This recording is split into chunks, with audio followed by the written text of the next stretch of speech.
Louis Rossman. He's the owner and founder of the Rossman Repair Group. He's got a YouTube channel, and it focuses on being able to fix your stuff, which the right to repair has become has sort of re-entered into the news in the wake of Joe Biden's executive order that he was going to ramp up antitrust things. Louis, welcome to the program. I'm here with Emma Vigeland. Thank you so much for having me on. I really appreciate you taking the time. The first thing I want to say is, do you accept interns? Because I want to apply. I did a little bit of this back in the day with VCRs, and I occasionally have rehabbed a lot of our computers in our office, and I think it's fantastic that you're sort of helping people to empower people to do this. Well, we actually started offering workshops in the store, and I'm trying to do them about 2 or 3 times a week where people can come by for 2 to 3 hours, use the soldering equipment, the microscope, and the hot air station, and they can bring in anything they want to fix. So last week, we had someone show up with a broken Xbox, a CB radio, a Garmin GPS. Some of it we fixed, some of it we didn't, but I like having people come in on their own time to just be able to use the lab equipment if they don't have any at home. And yeah, we are actually, it's not an internship, but we are actually allowing people to just come in from time to time with stuff that doesn't work at a lot of times and be able to use the equipment here to do their own fix. And if they can't figure it out, then one of us will work with them and try to see if we can figure it out so that they can learn something. That's fantastic. All right. Well, now let's talk about it in terms of, there's obviously environmental reasons why you do that. There's a whole host of reasons why you would do that. But let's talk about the ability to do that and how this sort of this idea of right to repair ends up becoming a real political economy question. What has happened to our ability, our right to repair these things? I think over the past 30 years, there's been a really, really slow shift away from the open availability of schematics and documents and parts. And it's just been kind of this slow fade that we didn't really notice until it was too late. You know, as Steve Wozniak recently said, with the machines that he worked on in the 70s and 80s, they came with thick books and manuals that did the schematics and everything that you needed. And if there was a chip or something that broke in it, you could just find a vendor and be able to purchase it. And now you fast forward to 2021, if you buy one of the latest MacBook Pros and it stops charging because the Texas Instruments charging chip stopped working, I can't go to Texas Instruments and buy that chip. I can't go to Newark or Mouser or DigiKey and buy that because they have a restriction. They have an exclusivity agreement that bars me from being able to get that chip. So you're stuck now going to Apple paying $1,000 to $2,000 for that repair, and you're also not going to get any of your data off of the machine, even if you do pay them for the repair because they don't offer it. So it's one of these areas where the manufacturer is not interested in offering component level repair, but they're also putting in active measures to ensure that other people can't do it. And that's where I've tried to raise the alarm on this and showcase on my channel. These are repairs that we're competent to do, we're able to do, that we're able to save people money. Here is the specific way in which the manufacturer is going out of their way to ensure that that can't happen. And in my opinion, it's wrong. I mean, they're not just going out of their way. I mean, this is part of their business strategy, right? I mean, they are creating, I don't know if this would be defined as I guess it's they're monopolizing, they're creating a monopsony on one end, and they're monopolizing the market for this. And it is one of those situations where it's not only, costing consumers more, but it's also inhibiting people's ability to have shops that might repair this stuff. I mean, it has inhibitions throughout our entire economy. Yeah, and I would like to try and propose the argument that what's happening here is actually a tie. They're tying the purchase of a repair service to the purchase of that product from that company. If you are going to make the device difficult to repair, fine. That's not something that I have an issue with. But when they go out of their way to ensure that even basic components that used to just a few years ago be openly available, not be available for fixing basic problems, at that point you are kind of tying the repair of the device to purchasing all of your services from that one company, similar to what Kodak was doing in the late 80s and early 90s. And I hope to see the FTC start enforcing antitrust a little bit more here, which seems to be something that they've kind of fallen off the bandwagon with about over the last 5 to 10 years. How much? I mean, has this been over the past 5 or 10 years, or is this? I mean, I mean, I'm coming at this from having talked to a lot of people about antitrust over the years, and I think there was a lot of people who were surprised that who don't pay attention to this stuff, who are surprised that Biden even made that an issue in his executive order. I mean, how much of how much is your sense that there's a political movement out there that's associated with this, or has this been just something that you've come across because this is what you're doing as an individual? I came across this because this is what I do as an individual. But it wasn't until I started doing these YouTube videos and I started visiting legislatures that I started to realize that it's everywhere. When I went to Nebraska to lobby on behalf of this, I was in a room with a bunch of farmers, and I thought, why are a bunch of farmers in here for a right to repair bill? I had no idea that this was an issue that affected them. When I went to New York, upstate to New York 3 years ago. Wait a second. Tell us, explain to us how that does, because I don't think most people have that awareness either. How does it affect farmers? If they want to repair their tractor, very often for certain issues, they're stuck going to the dealer. And if you have to go to a dealer during, let's say it's a crop season, again, I'm not a farmer, so this isn't my thing. So I may misstep here in some of my explanation. But from what I hear from them, if they need a repair done, they need to be able to do it within the next 1 or 2 or 3 hours. They can't go to a dealer where they have to arrange a tow because the nearest dealer is 30 or 40 miles away. So not only are they stuck paying for a tow and they need a repair, but they're also stuck dealing with the dealership. A lot of the limitations I talk about when I talk about not being able to repair Apple products, there's a lot of similarity there to what a lot of tractor companies, particularly John Deere, do. And a lot of the people that showed up there had identical complaints to me. It's just you cross out the word MacBook and you put in the word tractor. But Go ahead. Oh, sorry. This is something where there were people in the medical industry fixing endoscopes that were showing up lobbying with me. There were people that wanted to be able to fix operating tables that were there saying, I can't get access to a $500 motor to a $30,000 operating table, and this is costing the hospital, over $30,000. This was something that's showing up in home appliances. So I didn't really know that this was something that was endemic to every corner of society. But it's something that I've been learning over the past few years, and I think more people are waking up to it and realizing they have the same problem as people in sister industries. What other industries are there? I mean, with accepting that you have limitations, you may not, know exactly the issue that a farmer is going to face in that situation. But what other, when you're going around, like you see to other places, like where else have you traveled to advocate for this, and what other industries have you come across that this dynamic exists? I've done this in Maine, Massachusetts, New York, Nebraska, Tennessee, and Washington and Maryland. And I've seen people show up that do appliance repair, medical device repair, tractor repair, and consumer electronics repair, camera repair, car repair. So when I first started out at this, I just thought it's difficult to repair Apple products because the company makes it difficult. And what I found over the past few years is that this is something it's kind of a cultural shift that we've made to where people have not really noticed it. People have not really noticed that most items that they buy are less repairable. And it's not just because they're getting smaller or more technical or more complex. It's because there are active restrictions that the manufacturers are placing on people being able to fix their own stuff. And again, to be clear with people, this is a form of monopoly, and I mean, the downstream impact of this, I think, is clear. As a business owner who's running a business, trying to do a business, it's a problem for the individual consumer. It's a problem for for startups. It's a problem. It also just makes people less, it requires them to pay more money, to get these things fixed, and all sorts of productivity. In the case of the farmers, you only get a certain amount of time where the crop is ready to be harvested, or you can get your seeds in the ground, or, you don't want your hay ruined because it's raining, whatever it is. There's a clock on this. So, give me a sense of, like, prior to Biden issuing this executive order, which, we need to see the impact of it.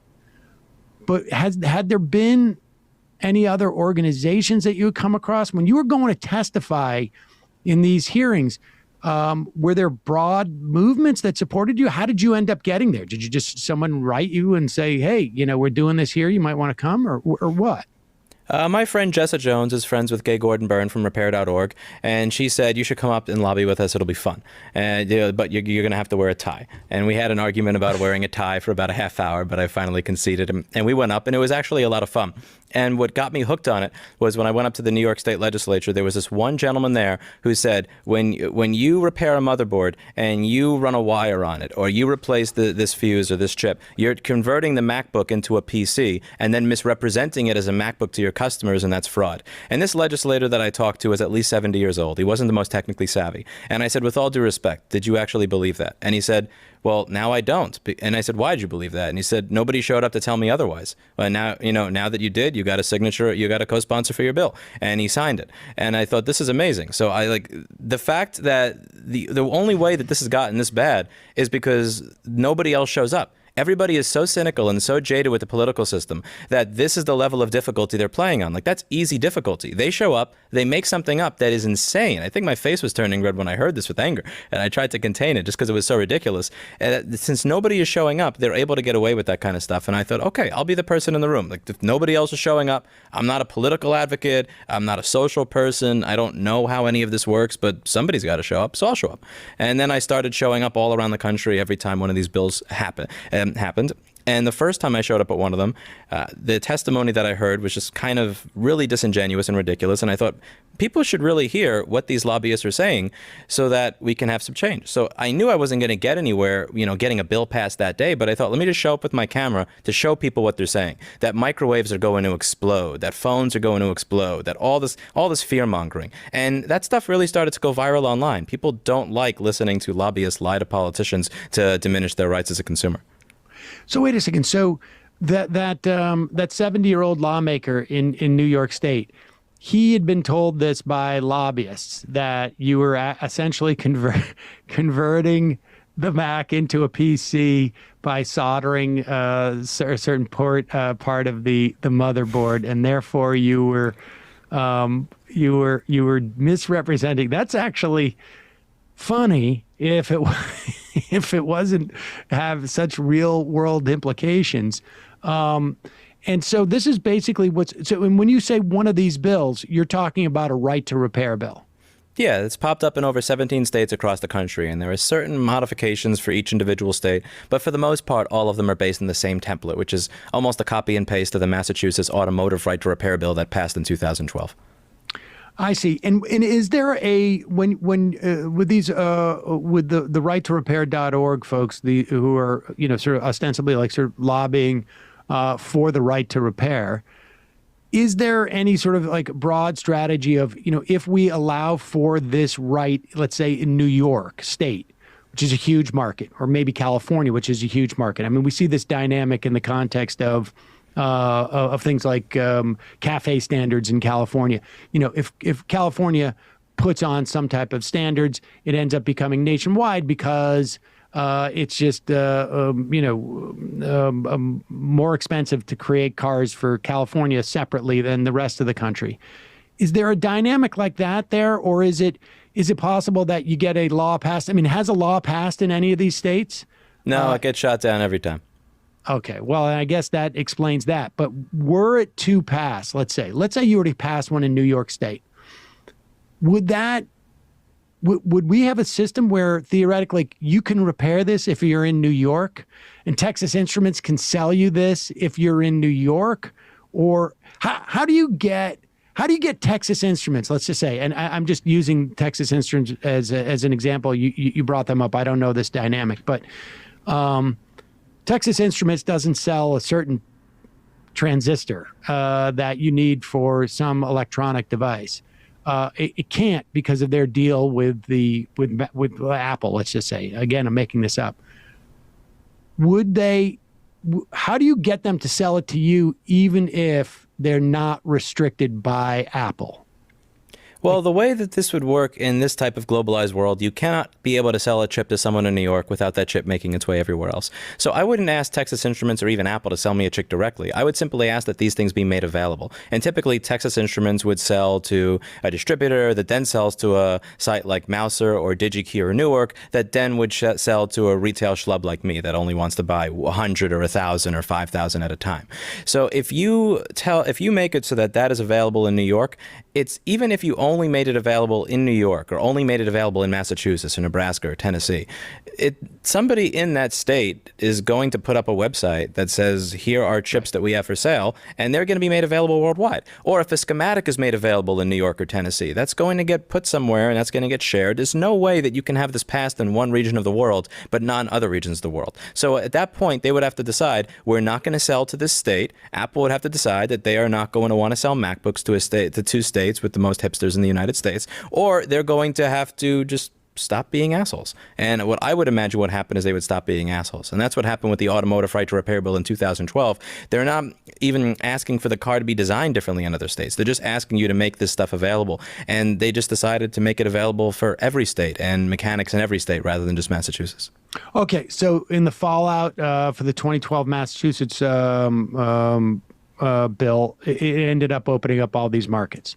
Yeah, and the reason that this bill that we have is very much so based on the Massachusetts Automotive Right to Repair Bill is that you look at it 9 years later and there haven't been negative unintended consequences from it. So it's not like we're using a piece of radical untested legislation. You know, cars are not blowing up that didn't blow up before. Mechanics are not, stealing information from their customers and then showing up in their garages to beat them like the commercials were showing last year. I just want to make sure that that's a cat that's attacking you and not like the specter of corporations who don't want this legislation to build. Yeah. Yes, this is Mr. Clinton. I had him on a T-shirt that said schematics or die or fight for right to repair 5 years ago. He's a strong supporter. So give us a sense of like what's happening with this fight. Like, I mean, what was the response? It's interesting because, we talk to people who are very political in nature, and this is you're coming at this from a different angle. It's literally you need to do this to you stumbled on the political dynamic as a function of trying to fix your computers essentially. What was the response within the community to Biden's announcement?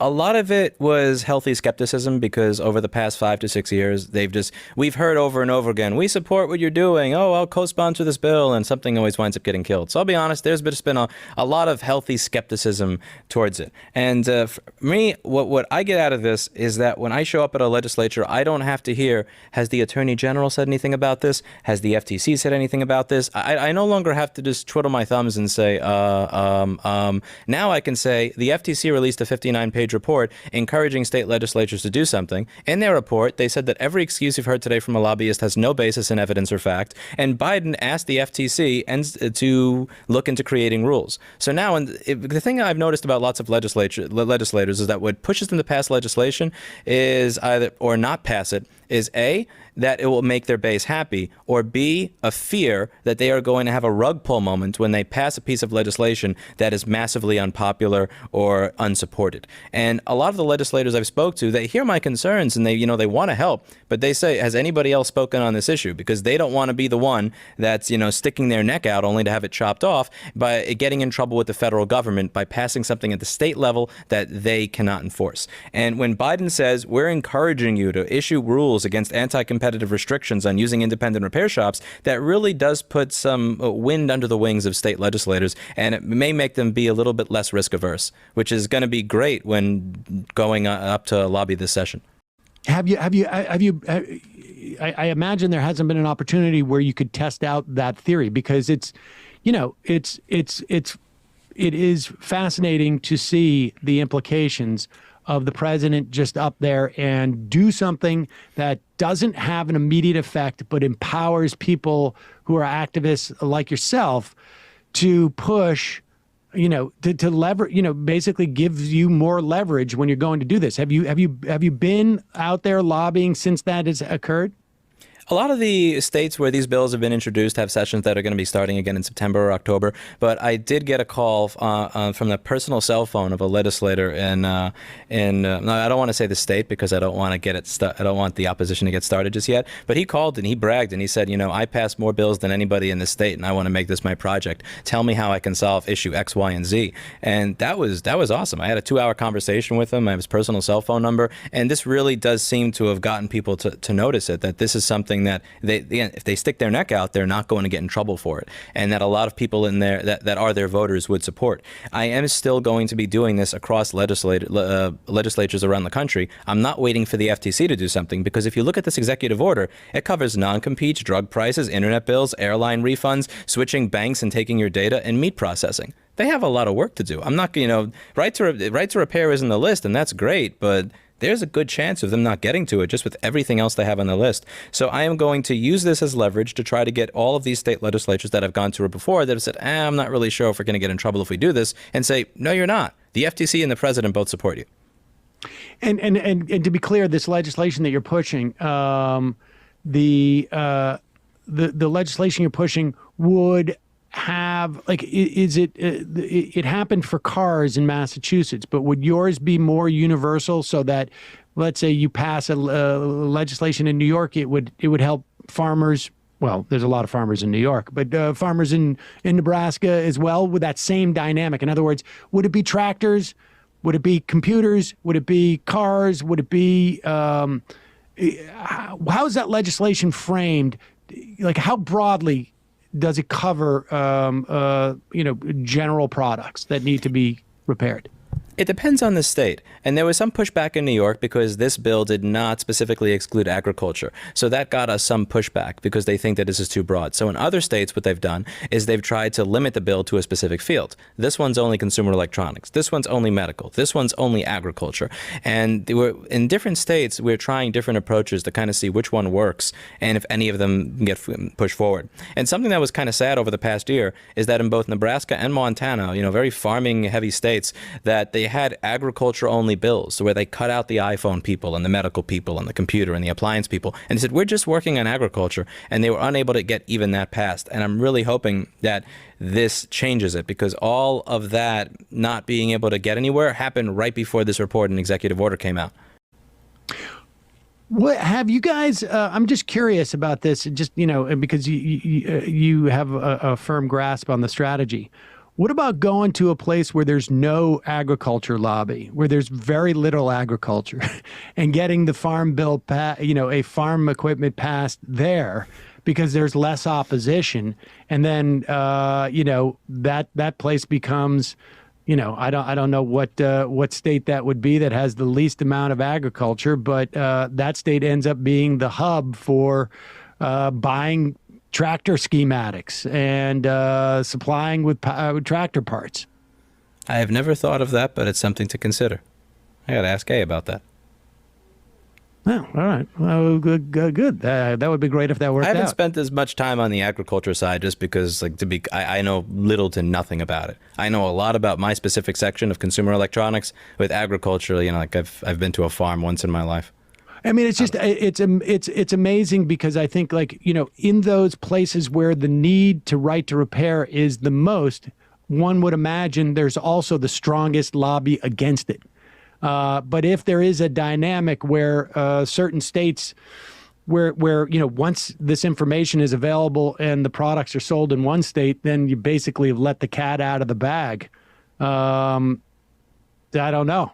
Maybe you go where there's as little need as possible. It becomes a very uncontroversial bill, but ends up making that state the hub of repairing for other states. I don't know if that works that way, but it's fascinating stuff. I'm curious. Has it expanded? Has it changed your politics, your perspective on politics at all more broadly? I mean, and I have no idea what your politics were before this, but has it?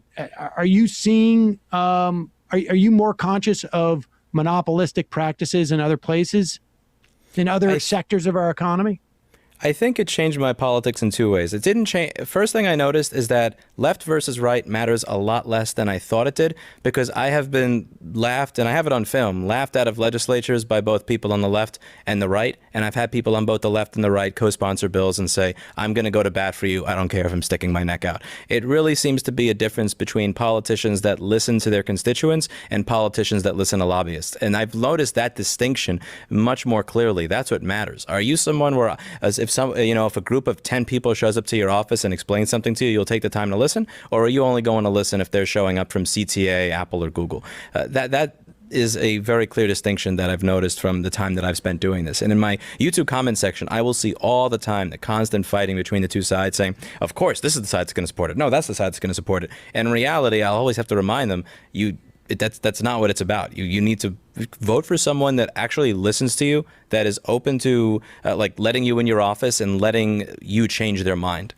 And what I learned from it as well as that is that normal people, they actually have a bit more power than they think they do. They just don't use it because they're so cynical. And I don't blame people for being cynical, looking at the political landscape and how little things have changed in the direction people wanted to over the past 10 or 20 years. But when I could show up in an office completely unprepared, no script, never been to a legislature before, and get a legislator to just co-sponsor something that he was against it just before, that really changed it for me. It made me realize that normal people have a lot more say than they think they do if they actually start showing up. And it gave me a little bit of hope. Well, that's great. How can people get involved in the right to repair, movement, I guess? What I tell people is cultural should come before legislative. So what I try to do on my channel, I try to get people excited about being able to fix something that they own, being able to either save money, make money for themselves if they run a repair business, or just get that nice kick of dopamine when they actually see the fan spin of the screen come on. Because once you have someone who has that happy moment where the screen comes on after 2 hours of work, they'll be hooked and they'll support it. And for them to get other people in their lives involved. Legislatively, what they could do is you could go to a site like repair.org, see if there is a bill introduced in your state. If you put your address and your information in, it'll tell you who your legislators are. It'll tell you the bill numbers, and let them know that this is something that matters to you. Give them a call. Give them an email. More of them are open to listening than most people think, and it does make a difference. What is the breakdown that you've come across? If you had to say percentage, who are listening to corporate lobbyists versus the people who knock on their door, where their constituents. Give me some percentages. That's a tough one. That is a difficult one. I honestly wouldn't be able to say. But all right. I have to think about it and come up with that. So I would give something that's fair. But I will say that it does seem to be changing in the direction of less of them listening to the lobbyists. The thing here that's important is that the American system, when it comes to politics, is set up for gridlock. It's very cautious. I would rather that nothing get done rather than something get done and it be bad. So it really doesn't take a large number of people listening to a corporate lobbyist for this to not pass. It only takes one or two people that to clog up the works at a particular area for nothing to get done. And that's what makes it so hard for us to get anything done, because we need to get such widespread support in such a short time period from so many different people. And there are times where, this person is becoming the ambassador to Ireland, or that person is moving on to a new position. We've had times this year and also 3 years ago in New York where we actually do have a champion for our bill, and then they get promoted to another position, and then they get replaced, and then you have to start from scratch convincing the new person of everything. So Louis Rossman, real pleasure to talk to you. Owner, founder, Rossman Repair Group, and you can check out his YouTube page. We'll put a link to that in our podcast and YouTube description. Thank you so much for your time today, man. Really appreciate it. Thanks for having me on. I really appreciate it. The American Party. I'm an IT worker and a socialist. I've been subscribed to Rossman for years. Louis is a petty bourgeois, diet conservative, but I look at him as an example of how someone's political alignment can be made less relevant when their interests are up against the interests of large corporate entities, and in effect, they are in alignment with the more progressive forces' class struggle. The worker capitalist antagonism has primacy over the left-right dynamic. Interesting. Yeah, I mean, his politics are, I don't really know them except for in this very narrow context. And I did get the sense that I wouldn't necessarily love some of them, but if there's an alignment here, that's pretty good. And his other politics, I don't know how, it would depend on how bad they are, but I don't imagine that they're that bad. Folks, there's more of what you've just saw where that came from. That's if you hit the subscribe and like button. Thank you. Really, thank you.